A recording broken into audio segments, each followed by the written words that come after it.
Hello friends, स्वागत है आपका स्टडी रीडर्स में। और आज के इस वीडियो में हम अपनी क्लास 11th की एनसीईआरटी के पॉलिटिकल साइंस का चैप्टर एंड ऑफ बाइपोलरिटी का सेकंड पार्ट डिस्कस करेंगे। पिछले पार्ट में हमने जाना था कि सोवियत सिस्टम जो था वो कैसा था और उसमें किस तरीके से जो है यूरोप के बाकी जो कैपिटलिस्ट कंट्री थे उससे वो पिछड़ गया। आज के इस वीडियो में हम सेकंड पार्ट में मिखाइल गोर्बाचेव, जो कि उस समय सोवियत यूनियन के लीडर थे, उनका जो डिसइंटीग्रेशन में रोल रहा सोवियत यूनियन के, उसके बारे में पढ़ेंगे। Mikhail Gorbachev, who had become general secretary of communist party of Soviet union in 1985, sought to reform this system. Reforms were necessary to keep USSR abreast of information and technological revolution taking place in West. तो जो Mikhail Gorbachev है वो 1985 में Soviet union की communist party का head बनता है, general secretary बनता है।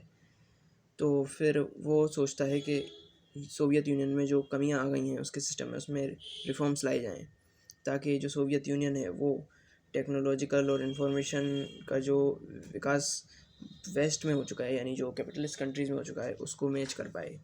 However, Gorbachev's decision to normalise relations with West and democratise and reform Soviet Union had some other effects that neither he nor anyone else intended or anticipated. लेकिन जो ये reforms Gorbachev ने लाई, इससे आगे चलकर जो है जो इसके इफ़ेक्ट पड़े वो किसी ने नहीं सोचे थे कि ये इस तरीके के इफ़ेक्ट भी आ सकते हैं इससे। The people of East European countries which were part of Soviet bloc started to protest against their government and Soviet control. जो इस समय तक जो मतलब ईस्ट यूरोपियन कंट्रीज़ हैं, यानी पोलैंड वगैरह के जो देश हैं जो सोवियत ब्लॉक में थे, वहाँ के लोग भी विरोध करने लगे कि भाई हमें कम्युनिस्ट रूल नहीं चाहिए, और उन्होंने सोवियत जो कंट्रोल था उनकी गवर्नमेंट्स पे उसका भी विरोध किया।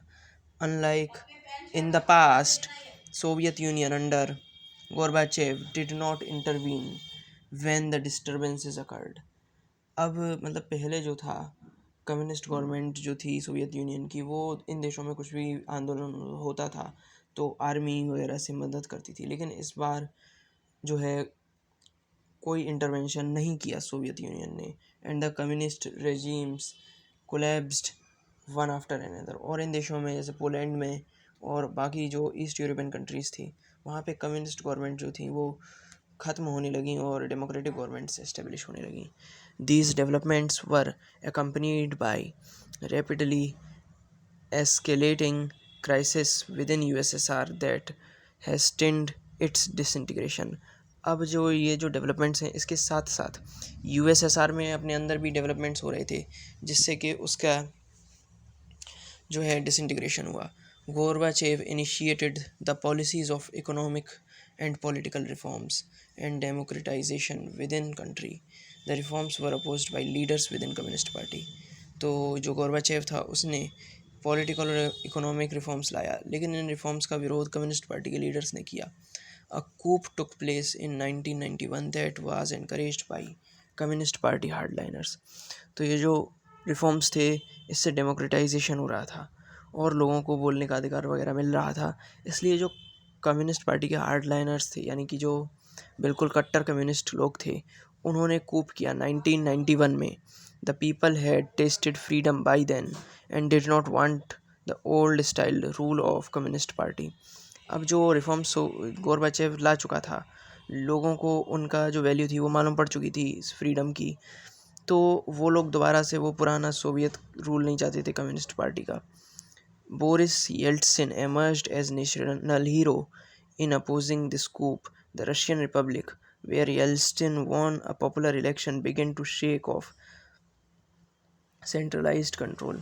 अब ये होता है कि जो रशियन रिपब्लिक है वहाँ पे येल्टसिन को चुना गया, तो वो इसका विरोध करता है कि ये जो कूप हो रहा है इसका विरोध किया उसने, और नेशनल हीरो के रूप में जो है एमर्ज होता है बोरिस येल्टसिन। इससे पहले हम देखते हैं कि जो रशिया में चुनाव होते थे, जैसे यूएसएसआर में बहुत सारे रिपब्लिक थे, जैसे रशिया है, यूक्रेन है, कजाकिस्तान है, तो इनमें अपनी गवर्नमेंट्स भी थी और इन सब के ऊपर एक यूएसएसआर के गवर्नमेंट थी। तो बोरिस येल्टसिन जो था वो रशिया का जो है लीडर था जो चुनावों में जीता था। The Russian republic where Yeltsin won popular election began to shake off centralised control. Power began to shift from Soviet center to republics, especially in more Europeanized part of Soviet Union. अब जो power था वो Soviet union था उससे हटके republics में जाने लगा। क्यों? क्योंकि जो रिफॉर्म्स आए थे उन्होंने मल्टी पार्टी सिस्टम को अलाउ करा था और जिससे कि रिपब्लिक्स में अपनी अलग इलेक्शन होने लगे। तो अब पावर जो है रिपब्लिक्स के पास जाने लगे और सोवियत सिस्टम के पास नहीं रह गए। और ये जो प्रक्रिया थी ये मोर यूरोपियनाइज्ड पार्ट यानी कि जो पोलैंड वगैरह का हिस्सा है उसमें जल्दी हुई। Which saw themselves as sovereign states, ये लोग अपने आप को ज़्यादा सोवरेन स्टेट मानने लगे। The central Asian republics did not ask for independence and wanted to remain within Soviet federation. तो ये जो सेंट्रल एशिया वाले जो देश थे, कजाकिस्तान है, तुर्कमेनिस्तान है, ये लोग इंडिपेंडेंस नहीं चाहते थे। ये लोग सोवियत यूनियन में ही जो है पार्ट बने रहना चाहते थे। In December 1991 under the leadership of Yeltsin, Russia, Ukraine and Belarus, three major republics of USSR, declared the Soviet Union was disbanded. तो अब 1991 में दिसंबर को क्या होता है, येल्टसिन जो था वो रशिया का जो प्रधानमंत्री था वो यूक्रेन और बेलारूस वहाँ पे भी अपनी गवर्नमेंट्स बन चुकी थी क्योंकि वहाँ जो रिफॉर्म्स के तहत चुनाव हुए थे तो वहाँ पे भी अपनी गवर्नमेंट्स थी। तो उन लोगों के साथ मिल के ये ऐलान कर देता है कि भाई यूएसएसआर जो है वो ख़त्म होता है आज से और सब हम आज़ाद हैं। The communist party of Soviet Union was band. अब कम्युनिस्ट पार्टी थी उसको प्रतिबंधित कर दिया गया क्योंकि जो कम्युनिस्ट पार्टी थी उसने 1917 में जो है पावर में आई थी और उसी ने जो है बाकी सारे पार्टीज़ को बाकी सबको बैन करके सबके जो राइट्स थे छीन लिए थे। तो कम्युनिस्ट पार्टी को जो है बैन कर दिया गया। Capitalism and democracy was adopted as the basis of post Soviet republics.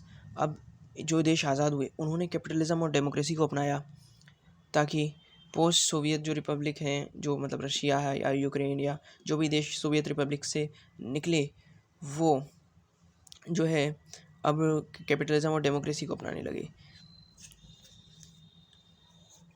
The declaration on the disintegration of USSR and the formation of Commonwealth of independent states came as a surprise to the other republics, especially the Central Asian ones. अब जैसे ये तीन जो थे Ukraine, Belarus और Russia, इनने तो मिलके भाई कह दिया कि आज से सोवियत यूनियन जो है वो डिसबैंड कर दिया जा रहा है, लेकिन बाकी लोगों को नहीं मालूम था कि ये हो रहा है। तो उनके लिए सरप्राइज़ था। बाकी जो देश थे जैसे कज़ाकिस्तान है और बाकी भी और देश जो थे। तो अब जो है बाकी जो सेंट्रल एशिया के देश थे उन्हें बड़ा अजीब लगा, झटका लगा कि ये अचानक से इन्होंने क्या कर दिया। क्योंकि जो सेंट्रल एशिया के देश थे वो आज़ाद नहीं होना चाह रहे थे। वो चाह रहे थे कि उन्हें कुछ कंसेशंस मिल जाएं, कल्चरल अपने जो है ऑटोनॉमी मिल जाए। उन्हें रशिया का प्रभुत्व नहीं चाहिए था, लेकिन वो एज टोटली आज़ाद नहीं होना चाह रहे थे क्योंकि जो यूरोपियन जो देश थे वो रिपब्लिक्स बहुत मतलब वेल ऑफ थे क्योंकि वहाँ पे रशिया या यूक्रेन में ज़्यादा इकोनॉमिक प्रॉस्पेरिटी थी in comparison to central Asian ones. तो सेंट्रल एशियन देशों को बहुत सरप्राइज़ हुआ कि इन्होंने अचानक गलत जो है डिसीजन कैसे ले लिया। The exclusion of these republics was an issue that was quickly solved by making them founding members of CSI। अब जो कॉमनवेल्थ ऑफ इंडिपेंडेंट स्टेट्स था उसमें जो है सेंट्रल एशिया के देशों को भी जोड़ लिया गया। Russia was now accepted as successor state of Soviet Union. जो रशिया है वो यूएन में जो है सोवियत यूनियन का सक्सेसर स्टेट माना गया। It inherited Soviet seat in UN secretary council. तो जो यूएन में सिक्योरिटी काउंसिल है वहाँ पे जहाँ सोवियत यूनियन को वीटो पावर वगैरह था वो रशिया को मिल गया। Russia accepted all international treaties and commitments of Soviet union. तो अब जो सोवियत यूनियन है उसका जितनी भी उसने ट्रीटीज़ की थी, वो रशिया ने कहा कि भाई मैं इन्हें निभाऊंगा, मुझे सक्सेसर स्टेट मानो। जितने आप सोवियत यूनियन के को आपने पावर्स दे रखे थे यूएन वगैरह में, वो आप रशिया को दे दो, और रशिया उसके बदले जो ट्रीटीज़ वगैरह सोवियत यूनियन ने की थी उनको फॉलो करेगा, उन्हें मानेगा। It took over as the only nuclear state of post Soviet space and carried out some nuclear disarmaments measures with US. तो अब रशिया ने जो है बाकी जितने कम्युनिस्ट जो सोवियत यूनियन के जो स्टेट निकले थे, कजाकिस्तान है या यूक्रेन है, जो कोई भी देश है, उन पे न्यूक्लियर पावर नहीं थी, केवल रशिया पे न्यूक्लियर पावर था। और रशिया ने कुछ न्यूक्लियर डिसआर्ममेंट भी किया यूएसए को साथ में लेके। The old Soviet Union was thus dead and buried. अब जो पुराना सोवियत यूनियन था वो ख़त्म हो गया। तो इस तरह हम देखते हैं कि सोवियत यूनियन किस तरीके से डिसइंटीग्रेट होता है। तो आज के इस वीडियो में इतना ही। आने वाले अगले वीडियो में, अगले पार्ट में हम जानेंगे कि सोवियत यूनियन का डिसइंटीग्रेशन क्या हुआ, उसके कॉजेज़ क्या क्या रहे। इस पार्ट में हमने प्रोसेस जाना है, अगले पार्ट में हम कॉजेज़ जानेंगे। तो आपको ये वीडियो कैसा लगा?